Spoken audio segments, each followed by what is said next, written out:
তাহলে দেখো আজকে হলো আমাদের শ্বেতকণিকা সম্পর্কে। শ্বেতকণিকা দুই রকমের আছে বলা হচ্ছে। হ্যাঁ, দুই রকমের শ্বেতকণিকা কেমন, যে একটা শ্বেতকণিকা হলো দানাদার আর একটা অদানাদার। তো গ্রানিউলোসাইট আর অ্যাগ্রানিউলোসাইট। এ মানে অ্যাবসেন্ট, এ মানে অ্যাবসেন্ট, আর গ্রানিউল মানে দানা। গ্রানিউল মানে কি? দানা। নিচ থেকে ওটা লেখা আছে দুই ভাগে ভাগ করা হয়েছে। তো দেখো সেটা আবার যে মনে করো এটা হলো একটা শ্বেতকণিকা। শ্বেতকণিকা নিউক্লিয়াস থাকে। এখন যে শ্বেতকণিকা সাইডে চলে যাবে এরকম দানা দানা উপাদান থাকে, দানা দানা উপাদান থাকে, তার নাম হলো গ্রানিউলোসাইট। গ্রানিউলোসাইট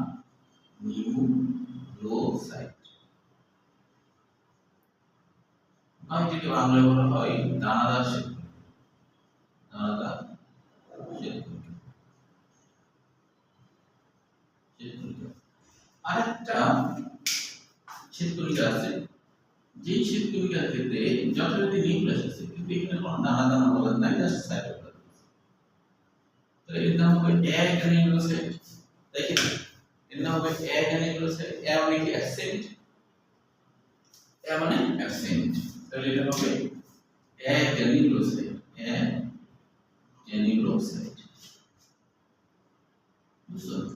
এগুলো তো এইভাবে দুই ভাগে ভাগ করা হয় যে শ্বেতকণিকাকে, একটা হলো দানাদার শ্বেতকণিকা, একটা অদানাদার শ্বেতকণিকা। এখন বলা হচ্ছে যে শুধু হচ্ছে যারা হচ্ছে অদানাদার শ্বেতকণিকা তারা হলো কে কে, কোন দুইজন হলো অদানাদার?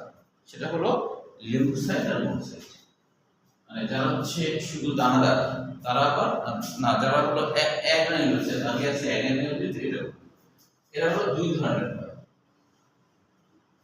একটা হলো লিম্ফোসাইট হয়, লিম্ফোসাইট, লিম্ফোসাইট আর হলো মোনোসাইট। Monocyte, monocyte. তো এই দুই মানে অদানাদার যারা তারা এই দুই ধরনের হয়, তাই বলছি। হ্যাঁ, তো এই দুইজনা কি কাজ করে সেটা একটু আমরা জানবো। হ্যাঁ, আর কেন এদের নাম এরকম হলো। মোনোসাইট নামকরণ হয়েছে যে শ্বেতকণিকাতে একটা নিউক্লিয়াস আছে, কিন্তু শ্বেতকণিকাতে একাধিক নিউক্লিয়াস থাকে। তো এখানে শ্বেতকণিকাতে একটাই নিউক্লিয়াস আছে, এদের নাম হচ্ছে আসলে মোনোসাইট। আর লিম্ফোসাইট নামকরণ হয়েছে যে এই শ্বেতকণিকা লিম্ফের মধ্যে তোমার হচ্ছে পরিণত হয়।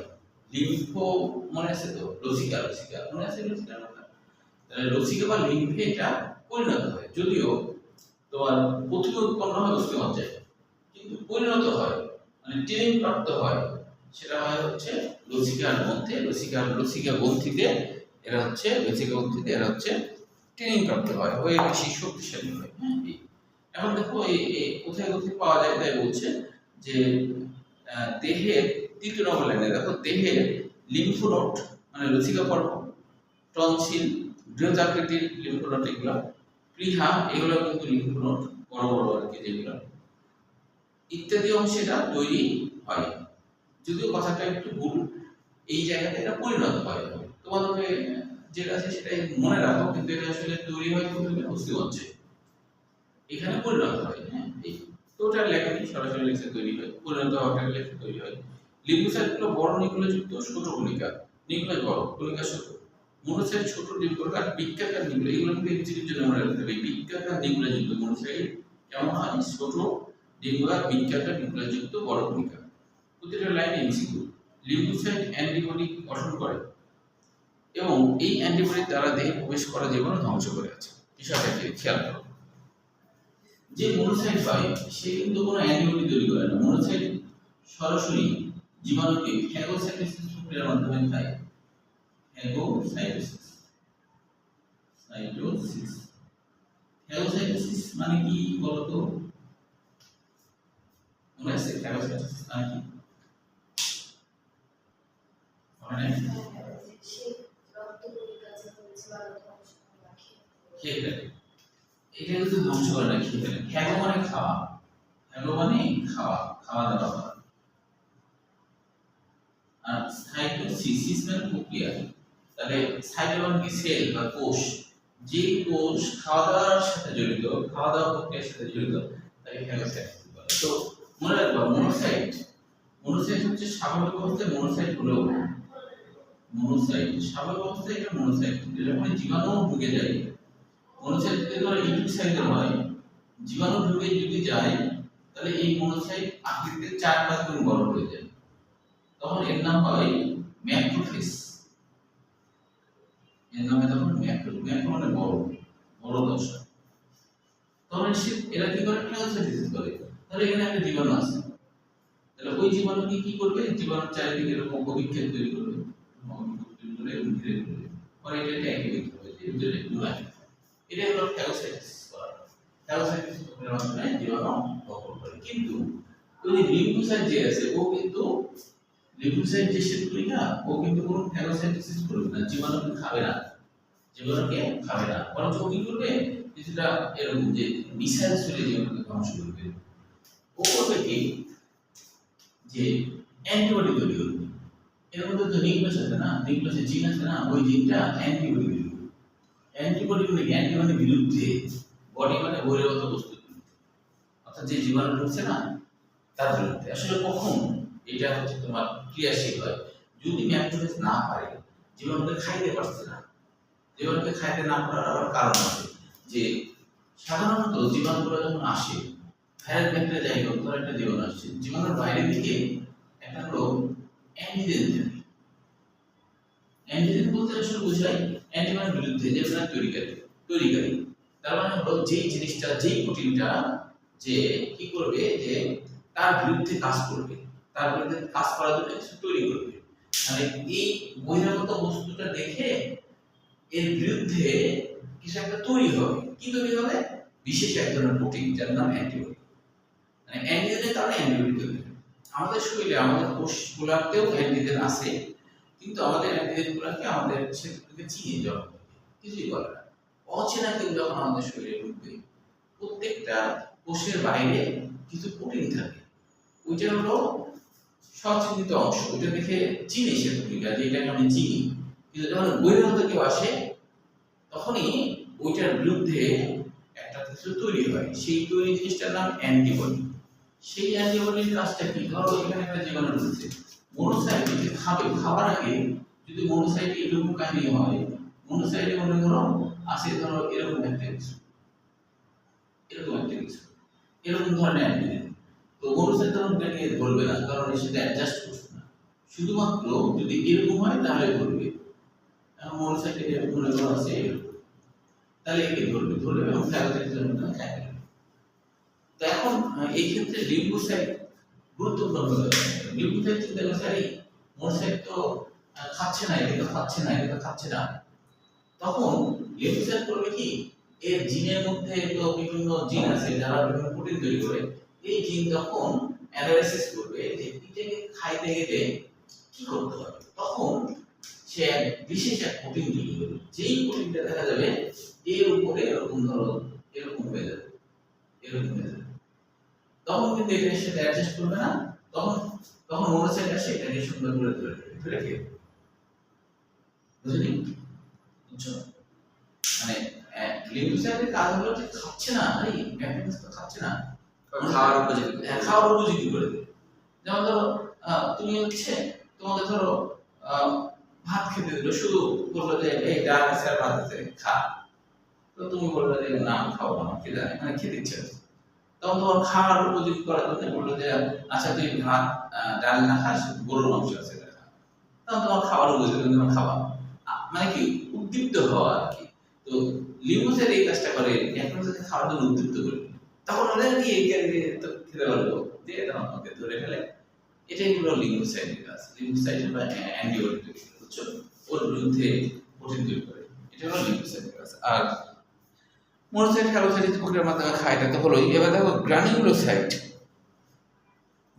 গ্রানিউলোসাইট শ্বেতকণিকা, এরা হচ্ছে, হ্যাঁ এদের কাজ হচ্ছে, এরা তো দানাদার, মানে এদের সাইটোপ্লাজমে দানা দেখা যাবে, এরাও কিন্তু ফ্যাগোসাইটিস প্রক্রিয়ার মাধ্যমে জীবাণু খায়। মনে রাখবা কারা কারা ফ্যাগোসাইটিস প্রক্রিয়ার মাধ্যমে জীবাণু খায়, এটা মনে রাখবা, মানি মনে রাখবা, মানি মানি মাঝে ম্যাক্রোফেজ হয় বা মনোসাইট হয়। মনোসাইটে মনে রাখো যেহেতু তোমার ওই মনোসাইট আছে, আর নিতে নিতে কি নিউট্রোফিল, নিউট্রোফিল নিতে নিউট্রোফিল। তাহলে মানি মনে রাখলে তুমি হচ্ছে মানি হলো ফ্যাগোসাইটোসিস করে, মানি হচ্ছে ফ্যাগোসাইটোসিস করে, বুঝছো? তাহলে এটা মনে রাখবা। তাহলে মানি হচ্ছে ফ্যাগোসাইটোসিস হতে পারে। এখন কথা হলো যে এদের নাম নিউট্রোফিল কেন হলো? নিউট্রো কথা হচ্ছে নিউট্রাল থেকে, অর্থাৎ এখানে তুমি যদি কোনো রং টং দাও এরা রঞ্জিত হয় না, নিউট্রাল যে রঙে দাও রঞ্জিত হবে না, বুঝছো? আর ইউসিনোফিল, ইউসিন মানে হলো লালচে রং, এটাতে তুমি যদি লাল রং দাও ও তখন ওই শ্বেতগুলিকে তখন লাল রং ধারণ করবে। ফিল মানে আকর্ষণ, লাল রঙের প্রতি বা গোলাপি রঙের প্রতি আকর্ষণ, এইভাবে নাম হয়েছে ইউসিনোফিল। ইউসিন মানে হলো লালচে রং, লালচে রং যোগ, বুঝছো? এটা হলো ইউসিনোফিল। বেসোফিল মানে ক্ষারীয়, ক্ষারের প্রতি আকর্ষণ। ক্ষার যদি দাও তাহলে সে বিভিন্ন ধরনের কালার চেঞ্জ করবে, মানে ক্ষারের প্রতি আকর্ষণ যাদের তাদের বলে বেসোফিল। বেস মানে ক্ষার, বুঝছো? এখন এগুলোর কাজ করতে হবে। নিউট্রোফিল কি করে ফেলতে পারে? ইউসিনোফিল ও বেসোফিল হিস্টামিন নামক রাসায়নিক পদার্থ নিশ্চিত করে দিয়ে অ্যালার্জি প্রতিরোধ করে। মানে কি? মানে হচ্ছে যে আমাদের হিস্টামিন নাম কেন হলো?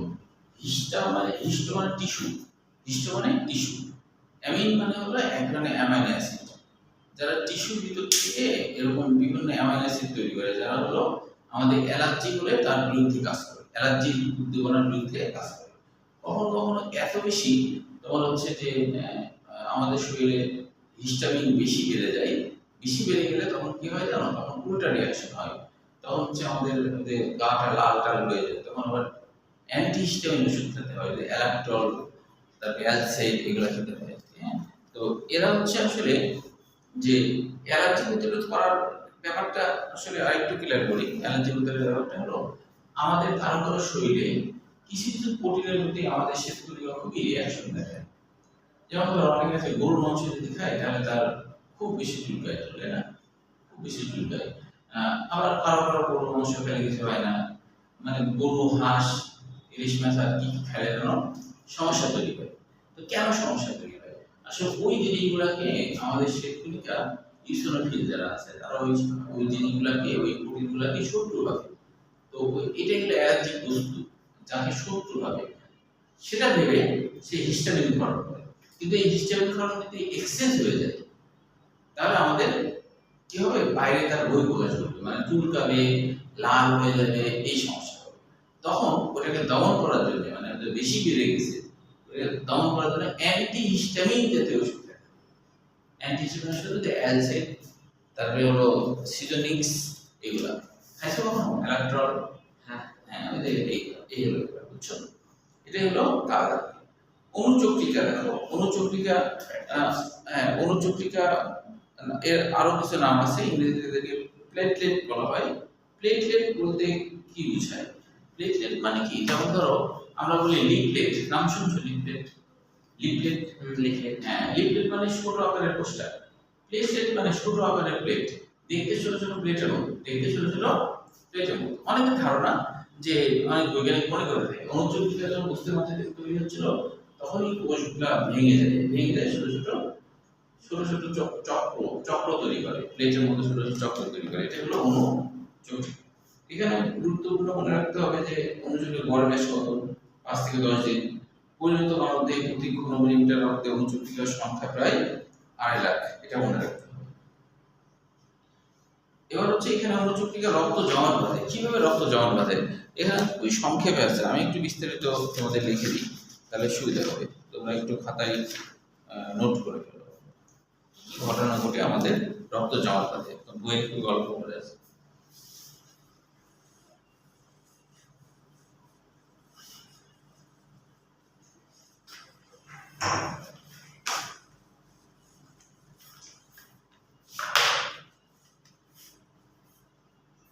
আমাদের যদি কোথাও কেটে যায় তাহলে এটা হলো ক্ষত স্থান, ক্ষত স্থান, ক্ষত স্থান থেকে ক্ষত স্থানে বিভিন্ন অনুচক্রিকা,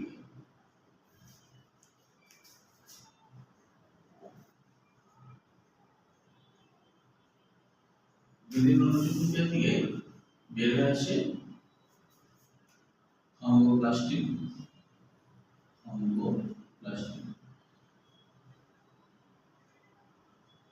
যোগ ক্যালসিয়াম আয়ন যোগ নিষ্ক্রিয় প্রোথমি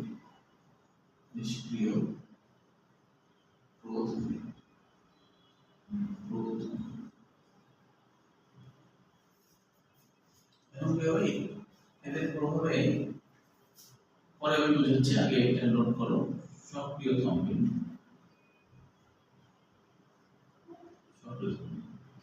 এবার এই সক্রিয় থ্রম্বিনের সাথে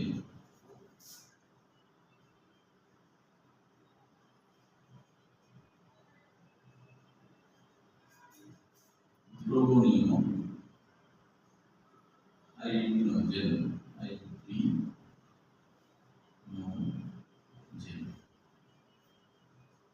দ্রবণীয় হাইড্রোজেন কি হবে? অদ্রবণীয় দানাদার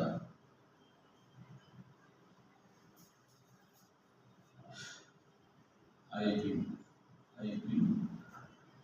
মনোমার।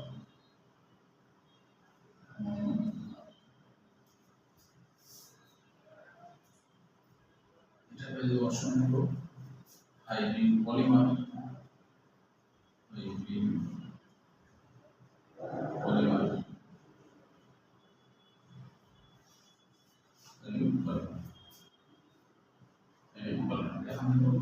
হাইড্রিন পলিমার পরে হাইড্রিন জারক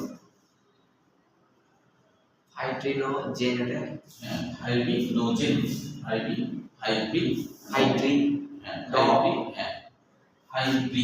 মানে যে বয়ের সাথে রকটা আছে, হ্যাঁ ও ব্রি বি হলে হাইড্রিন জারক হাইড্রিন থেকে ব্যবহার করতে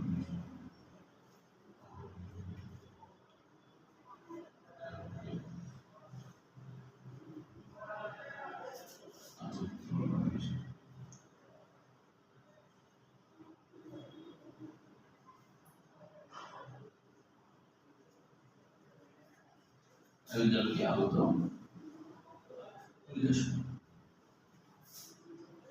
রক্ত জমাট।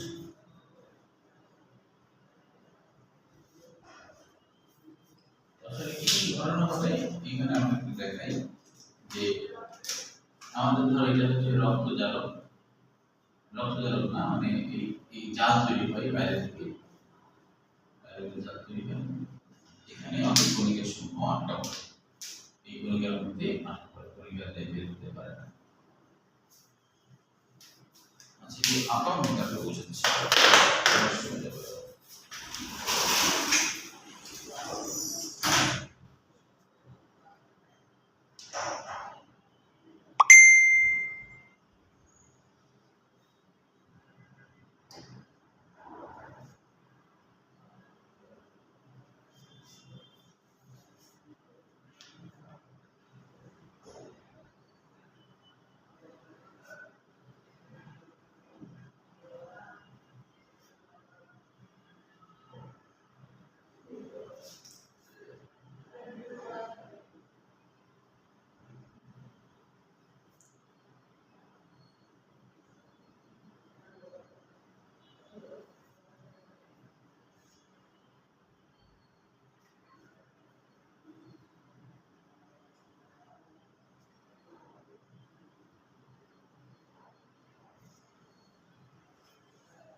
বুঝতে পারছি আকার আকার আছে ওটাই না এগুলো কি করে তো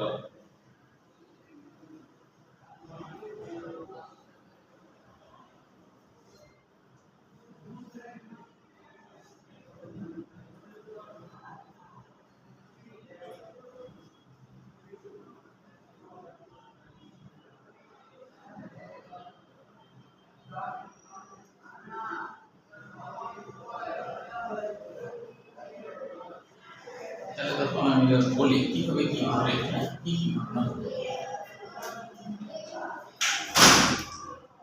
দেখো তুমি আমাদের যদি কোনো কেটে দেয় ধরো আমার হাতে এখানে কেটে গেল হ্যাঁ কেটে গেল যেই কেটে যাবে তখন বাতাস আসে বাতাসে অনুযুক্ত যেগুলো আছে না এই অনুযুক্তগুলো না বিভিন্ন ভেঙে গেল অনুযুক্তিকে ভেঙে গেলে অনুযুক্তিকার ভিতরে থাকা একটা প্রোটিন যার নাম থম্বোপ্লাস্টিন থম্ব মানে কিন্তু অনুযুক্তিকে বোঝায় থম্বোসাইট মানে অনুযুক্তি থম্বোসাইট মানে অনুযুক্তি হ্যাঁ তো আসলে থম্ব নাম হচ্ছে এই কারণে যে জমাট বাঁধা প্রোটিন থম্ব মানে আবার জমাট বাঁধা প্রোটিন বোঝায় থম্ব মানে জমাট বাঁধা প্রোটিন থম্বোসাইট হচ্ছে জমাট বাঁধা কোষ জমাট বাঁধা কোষ থম্ব কথাটার অর্থ হলো জমাট বাঁধা প্রোটিন জমাট বাঁধা প্রোটিন এটা হলো থম্বোপ্লাস্টিন জমাট বাঁধা তারা জমাট বাঁধাতে সাহায্য করে।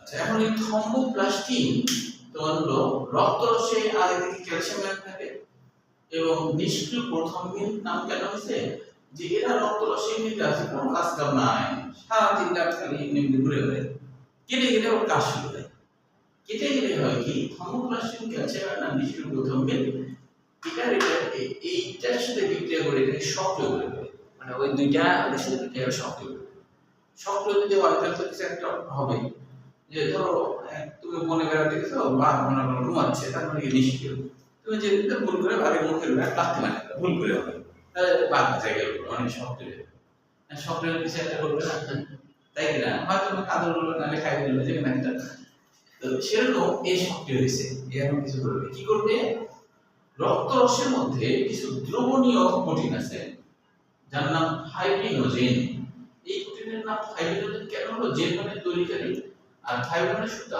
তৈরিকারী প্রোটিন সুতা তৈরিকারী প্রোটিন এরা প্রাথমিক অবস্থায় দ্রবীভূত থাকে কিন্তু এটার সাথে বিক্রিয়া হওয়ার সাথে সাথে এইটা হয়ে যায় দানাদার সুতা মনে একটা প্রোটিন ধরো একটা সুতার মতো করে তৈরি করে এইভাবে তো বারবার হতেই থাকে বারবার এই বিক্রিয়া ঘটে অনেক অনুচক্রিয়া ভেঙে গেছে বারবার এই বিক্রিয়া হচ্ছে না এরকম সুতা আরো সুতা হলো এই সুতাগুলা এক পর্যায়ে কি হয় অনেক তৈরি করে অনেকেই জাল তৈরি করে আর ওই যে এই সুতাগুলো সেই সুতা এখন জাল তৈরি হয়েছে এখন আর বেরোতে পারবে আর বেরোতে পারবে না বুঝতে পারছো ওই সুতাতে যেগুলো রক্তকণিকা বেরিয়ে যায় এই সুতার কারণে রক্তকণিকাগুলো বড় হয় এর সুতার তুলনায় এই খাদ্যে আর বেরোতে পারে বুঝছো তখন জমাট বেঁধে যায়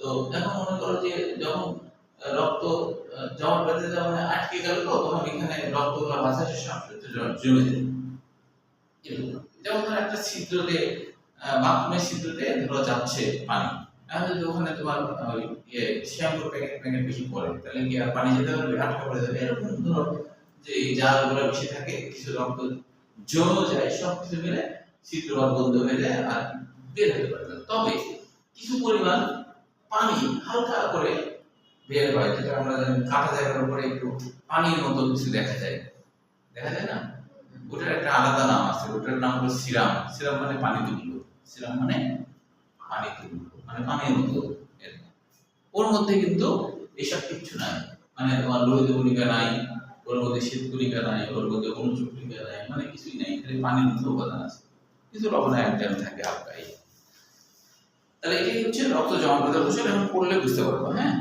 আচ্ছা লোহিত কণিকা শীতকণিকার পার্থক্য তাহলে পড়ে ফেলবা এটাও সৃজনশীল হিসেবে আসতে পারে রক্তের কাজ তো নিজেই বুঝবা রক্তের কাজ এটা পড়াতে হবে না সব এটা বুঝে ফেলতে হয় একাই তাই কি না তাহলে এখন হচ্ছে ব্লাড গ্রুপ রক্ত জমাট বাঁধার কৌশল শেষ, এবার হলো ব্লাড গ্রুপ সম্পর্কে। বাজে করে দেওয়া তো এটা শেষ করতে পারবো না, করে 20 মিনিটে অনেকটা দেখা যে ব্লাড গ্রুপ জিনিসটা আসলে কি। প্রাথমিক একটু আগে দেখো একটু ধারণা যে যখন রক্ত গ্রুপ যখন ছিল না, 1800 সালে প্রথম রক্ত গ্রুপ হওয়ার আগেই 1800 সালে প্রথম রক্ত ট্রান্সফার সিস্টেম চালু হয়, মানে একজনের রক্ত আরেকজনকে দেওয়ার সিস্টেম চালু হয়। তখন মনে করা হতো সব মানুষের রক্ত বোধহয় সেম, মানে লাল তো মনে করা হতো সবাই সেম, কারো যদি প্রয়োজন হতো তাহলে রক্ত একজনের রক্ত আরেকজনের দিয়ে ঢুকাই দেওয়া, এবং যাদের গ্রুপ মিলত তারা মিলে যেত, আর যাদের মিলত না তারা মারা যেত। তো এইভাবে 100 বছর চললো। পরে একজন ডাক্তার কার্ল স্ট্যান্ডার নামে একজন ডাক্তার, তিনি হচ্ছে এটা আবিষ্কার করেন। তিনি দেখেন যে আসলে সবার রক্ত এক না, সবার রক্ত এক না। তিনি দেখেন মানুষের 4 রকমের পার্থক্য আছে, যে পার্থক্যটা শুধুমাত্র লোহিত কণিকাতেই আছে, অন্য কোথাও নাই। লোহিত কণিকাতে আছে, অন্য কোথাও নাই। লোহিত কণিকাতে তিনি দেখলেন যে লোহিত কণিকার কোষঝিল্লিতে কিছু অ্যান্টিজেন আছে, হ্যাঁ, কিছু অ্যান্টিজেন আছে। তো আমাদের শরীরে যে অ্যান্টিজেন থাকলে তো আমাদের শরীরকে চিনি, তাহলে কিছু বলবে না। অন্য শরীরে যদি ভিন্ন অ্যান্টিজেন যায় তাহলে অ্যান্টিবডি বিরুদ্ধে যে আমরা তৈরি করি, এর বিরুদ্ধে একটা অ্যান্টিবডি তৈরি করে, যেটা ওই কণিকাকে ধ্বংস করে, তাই না? তো এখন এই অ্যান্টিজেন এক এক রকমের হয়। কোনো ক্ষেত্রে অ্যান্টিজেন নাও থাকতে পারে কোনো কণিকাতে, হ্যাঁ। যেমন এখানে ধরো এটা অ্যান্টিজেন এ, এটা অ্যান্টিজেন বি, এটা এ ও বি দুটাই, আর এটা হলো জিরো, মানে কোনো অ্যান্টিজেন নাই। প্রাথমিক অবস্থায় এটাই আবিষ্কার হয়েছিল। পরে যদিও নেগেটিভ পজিটিভ আবিষ্কার হয়, ওটা পরে প্রাথমিক অবস্থায় এটা আবিষ্কার।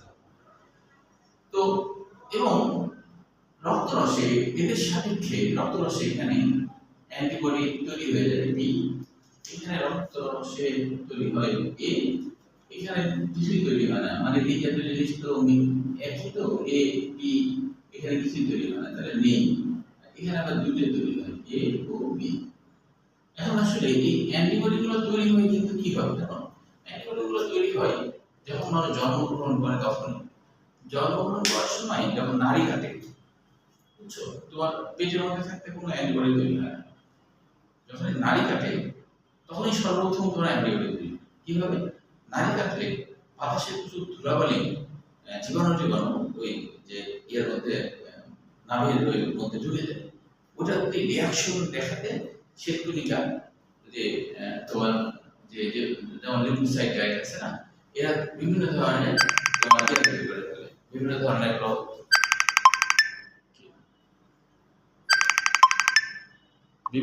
কি তৈরি করে, বিভিন্ন ধরনের অ্যান্টিবডি তৈরি করে ফেলে।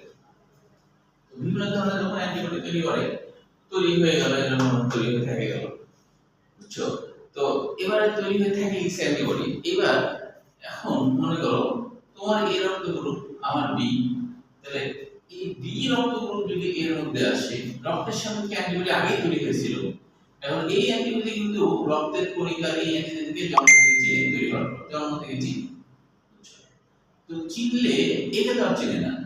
যদি বি যদি এর মধ্যে ঢুকবে, তাহলে এই অ্যান্টিবডি বি কে ধ্বংস করে দিবে, চিনে না, অচেনা হওয়ার কারণে ধ্বংস করে দিবে। যেমন ধরো অ্যান্টিজেন কিছুটা পোশাকের মতো, যেমন আর্মিতে সীমান্ত অঞ্চলে যারা আর্মিরা থাকে, মানে বিএসএফ, বিডিআর, বিজেপি থাকে, তো এদের দায়িত্ব হলো যে পোশাক দেখা, যদি দেখা যায় নিজের দেশের পোশাক ছাড়া ভারতীয় পোশাক পরে সামনে ঢুকতেছে, তাহলে কি গুলি চালাবে?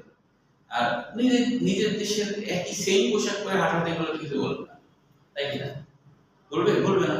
তো ঠিক সেরকম আমাদের শ্বেতকণিকা যাকে চিনি, যেমন আমাদের বিজেপি সদস্যের পোশাক চিনি, তাই না? চেহারা না চলুন ওই সদস্যের কিছু বলবে না, কিন্তু ভিন্ন পোশাকদের দেখে গুলি করবে, তখন চিনাচিনি আর এরা দেখবে না।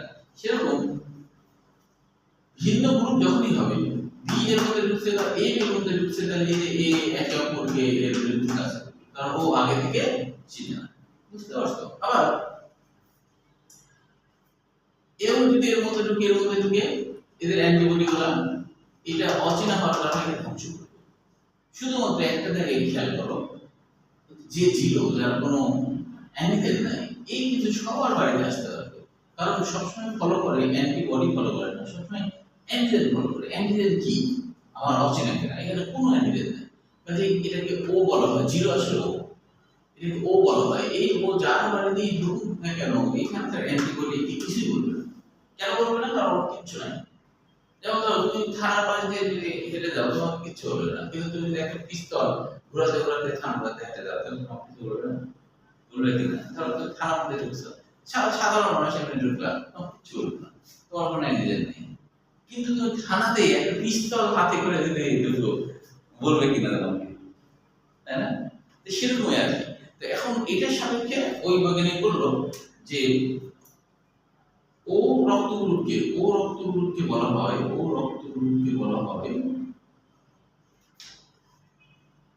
সর্বজন দাতা। আর এবি রক্তগুলোকে বলা হয় সর্বজন গ্রহিতা। কেন এটা বুঝতে পারলাম কিনা দেখো, এবি কেন সর্বজন গ্রহিতা? এবির মধ্যে যেই আসুক এর কি কোনো প্রতিরক্ষা ইউনিট আছে? এরকম প্রতিরক্ষা ইউনিট তৈরি হয় না কখনো রক্তের সাপেক্ষে, রক্তপথের সাপেক্ষে তৈরি হয় না। অন্য জীবনের সাপেক্ষে অন্য অ্যান্টিবডি তৈরি হয়, কিন্তু রক্তের সাপেক্ষে এখানে কোনো অ্যান্টিবডি তৈরি হয় না। আর এই বাইরে যেই আসুক না কেন এর তো প্রতিরক্ষার কেউ নাই, এই জন্য এবিকে বলা হয় সর্বজন গ্রহিত। বুঝলি?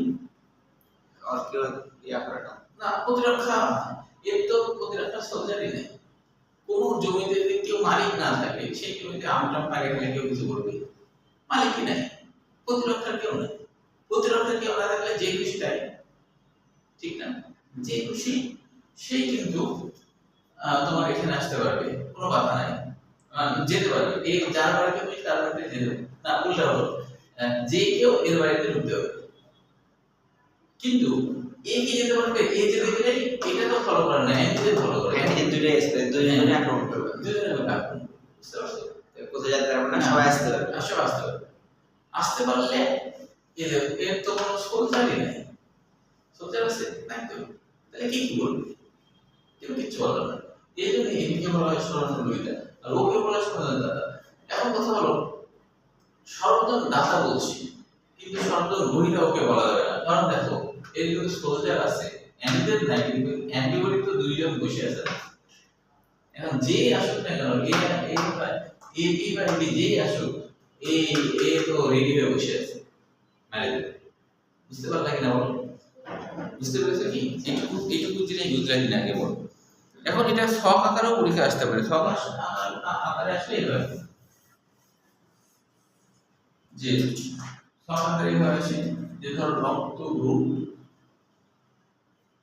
গ্রুপ অ্যান্টিজেন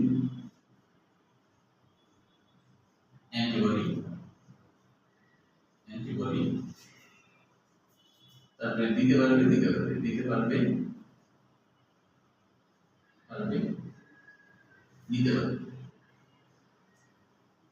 এভাবে সব আকারে বিন্যস্ত করতে পারে অনেক সময়। হ্যাঁ, তাহলে দেখো এটা তোমরা করে ফেলো। হ্যাঁ, যা পরীক্ষার সময় দেয়, তাহলে এটা ধরো আমি করলাম। এখন চারটা ঘর হবে, চারটা ঘর। ধরো এই একটা, আর এই মনে রাখো যার অ্যান্টিজেন যেটা হয় সেটাকে রক্ত, তাহলে যদি অ্যান্টিজেন এ হয় তাহলে তার রক্তগ্রুপ এ, অ্যান্টিজেন যদি বি হয় তাহলে রক্তগ্রুপ বি, অ্যান্টিজেন যদি এ বি হয় এ বি, অ্যান্টিজেন যদি ও হয় রক্তগ্রুপ। ঠিক আছে? তাহলে তো আমরা জানি অ্যান্টিবডি তো বিপরীত কিছু হবে, তাই না? তাহলে অ্যান্টিবডি বি নিচে তাই এটা নিচে জিরো এর নিচে তাই। হ্যাঁ, এই বি এটা হলো উপরেটা বি। হ্যাঁ, তাই তো বুঝলাম। বি এ জিরো তো নাই, জিরো এটা এ ও বি। বুঝতে পারছো? আগের হিসাব অনুযায়ী এ হচ্ছে দিতে পারবে কাকে, এ কে তো পারবেই, আর এ বি হলো সর্বজন গ্রহিতা, তাহলে দিয়ার ক্ষেত্রে সমস্যা তো নাই। এ বি তো দিতে পারবে না, সরলরেখা গভীরতা দিয়ে তাহলে এটা আমরা নিয়ে দিতে পারবে। এখন নেওয়ার ক্ষেত্রে আবার কি হবে, একটা পারবে ওরটা পারবে না, ওর তো মানে এটা হলো কি নিতে পারবে, মানে ও কেবল সরলরেখার দাতা, মানে ও সবার বাইরে যাবে, ওর এখানে ক্যান্ডিডেট নাই, এর বাইরে ঢুকলে এই কিছু বলবে এই নিতে পারবে সবগুলো দিয়েও হবে, দিতে পারবে সবগুলো দিয়ে হবে। হ্যাঁ, তারপরে যেটা যেটা হ্যাঁ এই যে হ্যাঁ আবার দিতে পারবে B B A B R B আর ও আর এ নিচে কম সব। হ্যাঁ এই এখন ধরো এ বি হলো দিতে পারবে শুধু এ বি নেওয়ার সময় কিন্তু সবার। হ্যাঁ দিতে পারার সময় শুধু এ বি কেই দিচ্ছে, দেওয়ার সময় এ বি কে দিচ্ছে, নেওয়ার সময় কি সবার কারণ তো সোলজার নাই আছে, এ বি ও সোলজার তো নাই তাই না? না, আর এটা সবাইকে দিতে পারবে। হ্যাঁ দিতে পারবে সবাইকে। ইসরাত নাম যদি বলো তো আমাকে, বুঝতে পেরেছো? এটা শুধু ও। এটা শুধু এইগুলো ছক আকারে অনেক সময় আসে, বুঝতে পারছো? তাহলে এই ছক আকারে এটা মনে রাখতে হবে, এটা পরীক্ষায়। আর একটু পর্যন্ত করে দেখো, সমস্যা থেকে না। তো আগামী দিন হচ্ছে তোমার ইয়েটা দেখাবো। এখানে তোমাদের নেগেটিভ রক্ত বিষয়ে কি নাই নাকি আছে, হালকা করে আছে। আগামী দিন নেগেটিভ রক্ত নিয়ে, হ্যাঁ এখানে আছে। আগামী দিন নেগেটিভ রক্ত আর দ্বিতীয় গঠন প্যাটার্ন করে আলোচনা।